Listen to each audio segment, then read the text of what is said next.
Les amis, bienvenue. J'espère que vous allez tous très bien, que tout le monde va très bien. Euh, Pas le samedi après-midi que j'imaginais passer devant ce match, un séisme qui vient de s'abattre sur le football allemand. Le Bayern, 33e et avant-dernière journée de Bundesliga, vient d'être battu à la maison par Leipzig, 3-1.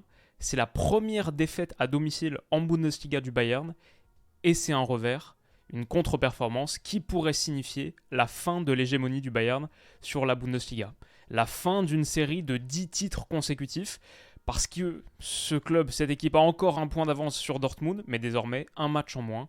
Dortmund qui joue demain à Augsbourg, on va en parler à la fin, on va parler des configurations qui permettraient à Dortmund d'être champion, au Bayern aussi. On va revenir sur les tout derniers matchs de ce championnat, mais c'est extraordinaire ce qui vient de se produire. Défaite 3-1 de ces hommes-là, vêtus de leur nouveau maillot devant leurs supporters. Incroyable, incroyable scénario et incroyable fin de saison potentiellement pour un club qui est vraiment en roue libre, en chute libre depuis quelques mois. C'est assez extraordinaire ce qui vient de se produire. Alors bien sûr, tout ça, c'est avec un énorme conditionnel. C'est lié à une potentielle victoire de Dortmund demain, et c'est un club qui nous a habitués à pas forcément profiter des faux pas de son adversaire, de son rival. Est-ce que Dortmund va choke demain alors que toutes les cartes lui sont données pour remporter ce titre enfin? Bon, on va en parler un petit peu à la fin, mais bon, presque on peut revenir d'abord un peu sur ce match normal. Franchement, moi je me pose devant cette rencontre. Là, j'arrive, je rentre du sport. Je pensais pas forcément en faire une vidéo, hein. C'est pas. Alors oui, il y a toujours un truc. En plus, on le voyait cette rencontre Leipzig, le troisième de Bundesliga avant le coup d'envoi. Ça ressemblait à peut-être le match où le Bayern pouvait chuter. Mais honnêtement, moi je le regarde assez tranquille comme ça. J'ai pas forcément la prise de notes la plus assidue parce que je m'attends grosso modo à ce que le Bayern fasse le travail. Encore plus quand je les vois là au bout d'un quart d'heure, au bout d'un très bon petit ballon par-dessus de Cancelo qui trouve Moussiala, se créer une énorme occasion et grosso modo avoir l'emprise, la domination sur ce premier acte. Moussiala là qui dévie pour Thomas Müller, c'est sauvé par Blažević, même si Müller lui met un peu dessus. Et dans l'ensemble, les attaquants du Bayern manquent un petit peu de réussite et de justesse à la finition.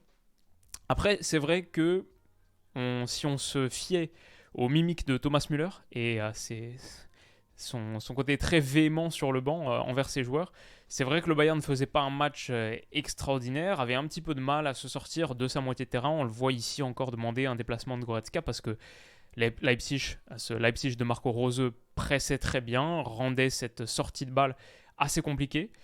On le voit ici encore une fois, genre 2 minutes plus tard, il était vraiment dans tous ses états.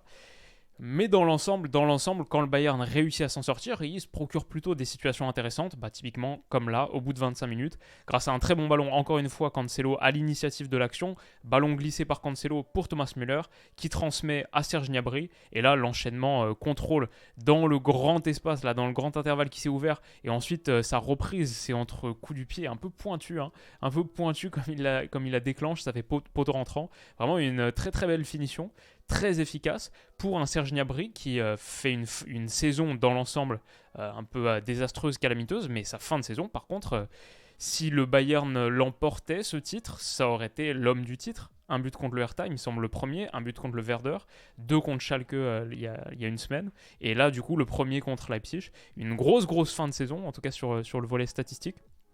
Et on en avait déjà un petit peu parlé sur Twitter. En tout cas, grâce à ce but, le Bayern prend l'avantage et rentre au vestiaire à 1-0. Donc le job semble être fait, quoi. Alors oui, c'est quand même Leipzig.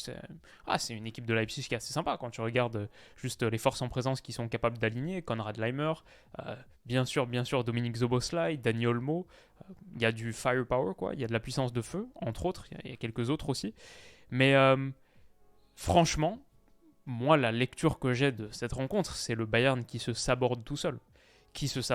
Parce que quand, à la 64e minute, dans un match aussi décisif pour le titre, où il faut la victoire pour garder ton destin entre tes pieds, il reste 2 journées, là il reste une journée et un tiers, du coup on joue la 64e minute, que sur un corner pour toi, tu te retrouves quelques secondes plus tard dans cette situation, 4 contre 1, c'est pas normal. c'est un corner qui a été joué de manière beaucoup trop naïve. Alors oui, il y a cette incompréhension ici entre, il me semble que c'est Jamal Musiala et Kingsley Coman qui se gênent un peu les deux. Il faut dire que le Leipzig sort très bien pour contrer, mais il y a un vrai gros souci dans la structure et dans comment ce corner a été préparé. Encore une fois, on le répète, à une demi-heure de la fin. Ça, c'est peut-être le but qui brise la dynastie de 10 titres consécutifs pour le Bayern, alors que tu es en train de mener 1-0 dans ce match. Tu n'as pas besoin de t'engager à ce point-là. En tout cas, Leimer décale sur Nkunku.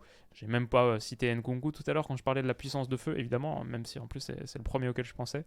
Et Konrad Leimer qui se retrouve avec le ballon parce que c'est dévié, parce que c'est contré, peut aller exécuter Jan Sommer. Encore une fois, dans la folie un petit peu de ce match, bon, pas forcément le point levé d'un spectateur là qui est visiblement fan de Leipzig ou de Dortmund ou de tous les autres clubs allemands qui, je crois, veulent voir le Bayern tomber. Mais surtout, moi, ce que je trouve dingue dans cette action, c'est Konrad Leimer qui égalise alors qu'il va vraisemblablement signer au Bayern. Je crois que c'est fait à 99%. Ça peut pas encore être officialisé si j'ai bien suivi, mais son contrat, selon toutes les parties, tous les médias en Allemagne, est sifflé, sifflé n'importe quoi, est signé pour la saison prochaine avec le Bayern. Et là, il vient d'installer une climatisation de calibre élite dans son futur stade, à son futur club. Ouais, c'était encore une partie de ce moment historique, quoi. Parce que c'est potentiellement un moment historique. Alors peut-être cette vidéo dans 24 heures, Dortmund fait pas le taf à Augsbourg, cette vidéo elle est vite périmée. Mais si ça passe, si Dortmund le fait, on va forcément retenir ce but. Il va vraiment entrer dans l'histoire, quoi. Donc voilà, Konrad Leimer, un partout. On voit le visage de Thomas Tuchel. Derrière, je trouve le Bayern se met encore en difficulté tout seul. Ou en tout cas, la pression de Leipzig est très bonne, évidemment. Je crois que c'est Nkunku, justement, qui vient... Non, peut-être pas, mais... Est-ce que j'arrive pas trop à voir? Mais quelqu'un qui vient faire le travail de pression sur Kingsley Coman, qui perd le ballon. Derrière, c'est mis en retrait. Non, c'était pas Nkunku, du coup, c'était peut-être Simakan qui a surgi ici. En tout cas, le ballon est récupéré sur Kingsley Coman, qui se met un peu à l'amende. Et derrière, Nkunku percute, entre dans la surface, fauché par Benjamin Pavard, penalty, Pavard ne bronche pas. Une énorme erreur individuelle qui fait suite à un problème collectif, le fait de ne pas avoir su sortir ce ballon sur une touche et de s'être mis en aussi gros danger. Donc franchement, c'était une équipe, le Bayern, qui était plutôt en contrôle, en maîtrise de son sujet sur le premier acte et qui s'écroule totalement en seconde, qui prend un 3-0 en deuxième mi-temps. Penalty donc transformé par Christopher Nkunku, ça fait 2-1. Un but un peu anecdotique dans la course au titre, parce que pour moi, le nul ou défaite, grosso modo, c'était la même chose. Il fallait surtout que le Bayern gagne. On voit la mine déconfite, il fait froid d'un coup à Munich. La mine déconfite d'Oliver Kahn et Salihamidzic. Ouais, c'est chaud, c'est très froid. C'est bizarre en tout cas, parce que derrière en plus, le Bayern va concéder un deuxième penalty sur une faute de main de Mazraoui, encore une fois indiscutable, il n'y a rien à dire. Deuxième penalty, est-ce que c'est Mazraoui? Je crois, mais... Deuxième penalty transformé par Dominique Szoboszlai. Cette fois, on change le tireur, on ne change pas la finition. Ça fait 3-1 et ouais, que dire de plus, c'est un peu l'apocalypse, le séisme à Munich. On voit les supporters qui quittent le stade à la 90e minute, qui ne veulent pas voir ça parce que c'est un moment d'histoire qui vient de se produire. Donc, le bilan comptable, Dortmund, il leur reste 2 matchs. Demain contre Augsbourg et ensuite contre Mayence, si je ne me trompe pas. On va le voir très vite. 67 points, 1 de retard sur le Bayern. Un nul ne serait pas suffisant pour passer devant le Bayern. Un match nul, comme ils ont une différence de but nettement défavorable, les mettrait à 68 points, mais toujours derrière. C'est la différence de but totale qui compte en Bundesliga, qui est le tiebreaker. Et en plus, il me semble que le Bayern a lessivé Dortmund, au moins en match retour, et je pense aussi au match aller en Bundesliga. Non, match aller, victoire 3-2 ou match nul de partout, avec ce but à la toute dernière minute là, de Modeste. À vérifier, je me souviens plus, c'était 2 partout ou 3-2, mais en tout cas, pour sûr, Dortmund a perdu le match retour 4-2, donc même si c'était différence de but particulière, il serait derrière, mais ça l'est pas, c'est la différence de but totale. Bref, il faut une victoire pour Dortmund. S'ils font nul demain contre Augsbourg, c'est le choke. C'est le choke parce que du coup, le Bayern reste en contrôle de son destin avant la dernière journée de Bundesliga.